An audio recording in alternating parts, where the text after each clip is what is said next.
Where are you in a dominance hierarchy? Because one of the things your brain is trying to understand is, how should you regard yourself as an active and competent organism when you're facing problems that you can't compute? And the answer to that is, we're not going to solve that. We're going to distribute the problem into the social network, and we're going to let everyone else solve it.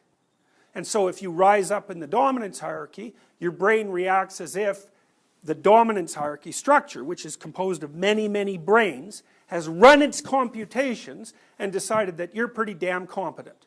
And so the way your brain responds to that is it cranks up your serotonin production and it decreases your neuroticism.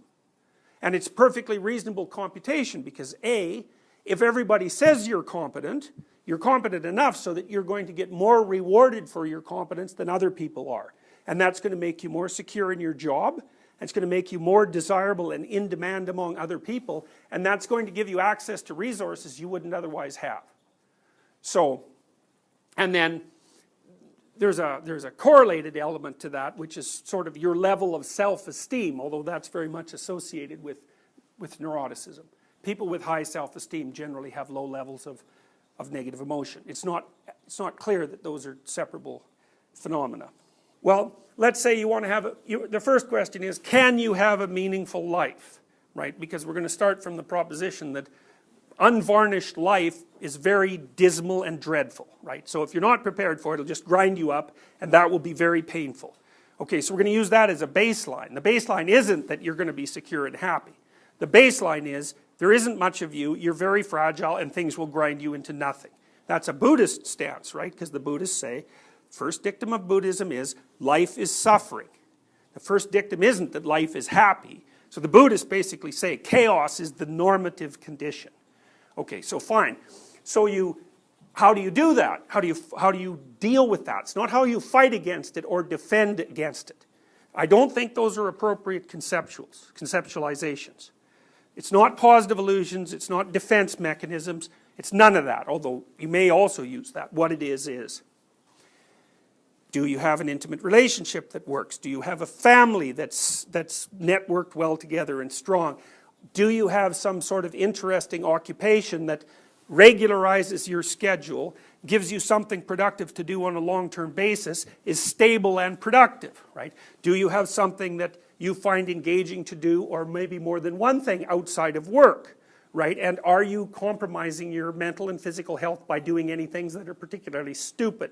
And, you know, one of those the top one of those I would say is probably alcoholism.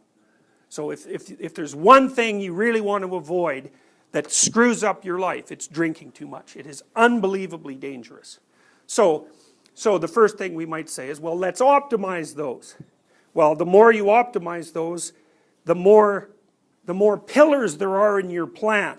And they're only somewhat correlated. So maybe you can lose one, or maybe you can even lose two. It's going to knock you down, but it's not going to sink you.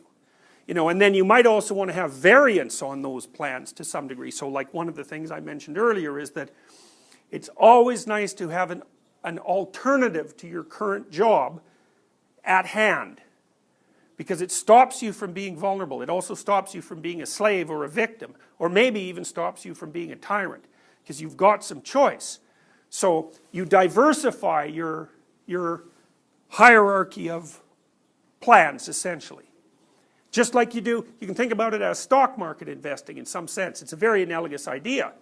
You don't put all your eggs in the same basket. You diversify across multiple portfolios. So if one sector gets knocked out, hopefully it doesn't knock you completely out of the game. And that's partly what I guide you through in the future authoring program too, because it asks you to consider what I think are the main 6 dimensions of your life. You know, and so one of the things I do when a client comes is I just do a rough walkthrough of those dimensions. It's like, does anybody care if you're alive or dead? You know, so do you have any friends? Do you have anybody that loves you? Do you have an intimate relationship? How are things going with your family? Do you have a job? Are you as educated as you are intelligent? Do you have any room for advancement in the future? Do you do anything interesting outside of your job? And if the answer to all those is no, it's like, you're not depressed, my friend. You just are screwed. Really, it's like if someone comes to me and they're 40 and that's the issue, especially if they're also drinking, it's like Humpty Dumpty has hit the floor and no one is going to put the pieces together because it's too much. It's too much. People, you know what I mean? It takes a whole lifetime to put those things together. And that might have started as a psychological problem. But by the time it's fully manifest and you're 40, that's not a psychological problem. It's just a complete catastrophe. So, someone in that situation at 40, what is the best thing for them to do? Well, I think sometimes antidepressants help.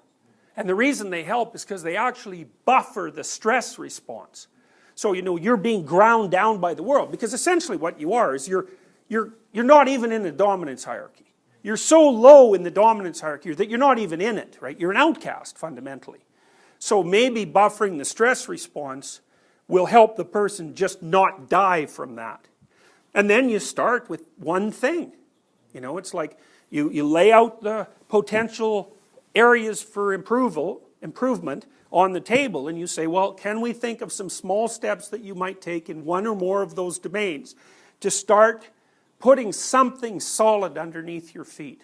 But what happens, I think, is that as you lose those pillars, the way that problems manifest themselves in your life becomes networked. And so you might make progress here, but some other catastrophe that's looming over here is going to knock you down. You know, so, yeah. So if you have those pillars and you have established yourself in all of those domains, but does that mean you will have to be happy? What about people who have... No, it means that you're better protected against being dreadfully miserable and swamped than you would otherwise be. So I would say you have to do those things before you can even address the issue of being happy. Right? Because if you haven't established yourself in one or two of those domains, say, there's some obvious things that you could do to decrease the degree to which your life is negative that you haven't yet done. So I would say you shouldn't even get to the existential problem before you've solved the practical problems. And you may find that if you solve the practical problems, the existential problems would become bearable. Now, not necessarily. You know, because I might say, well, there's another class of people, and I would say this is one of the pathologies of being creative. So if you're a high open person, and you have all those things, that's not going to be enough. You're going to have to pick another domain where you're working on something that's positive and somewhat revolutionary. Because, like, the creative impulse is, for someone who's open, we know it's a fundamental personality dimension, and I have clients who are very high in openness and others who aren't. And if the ones who are high in openness aren't doing something creative, then they're like dead sticks. They can't live properly.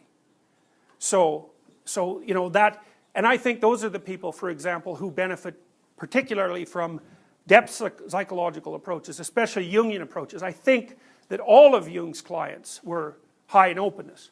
Because I've watched my clients, I'll try Jungian ideas out on them, and if they're high in openness, they work like a charm. It just fits right in with their psyche.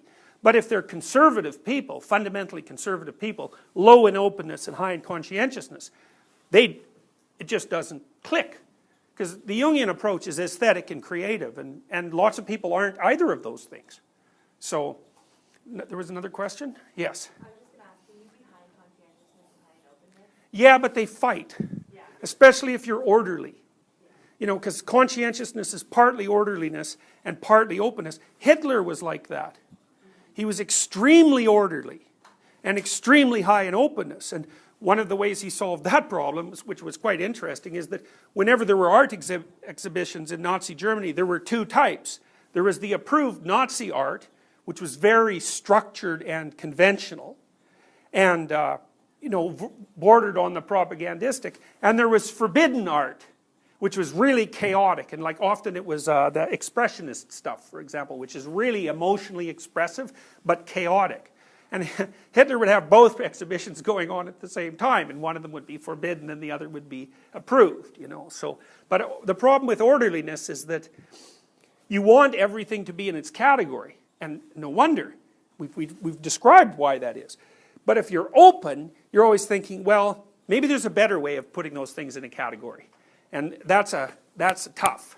So orderly, open people are always at odds with themselves, you know, so. I think it's like a common personality type of be like high in conscientiousness because you're really industrious, and then high in openness because you're open. But like not necessarily, like I could see why the orderly thing would be, but I just noticed that's like a personality type. Yeah. Be really industrious and also really open. Yeah, well, people like that are often extremely successful. Yeah. Right. Right. And it looks like industriousness is the part of conscientiousness that predicts long-term life success, and orderliness is the part that predicts conservative political attitudes. But low openness is also associated with conservative political attitudes.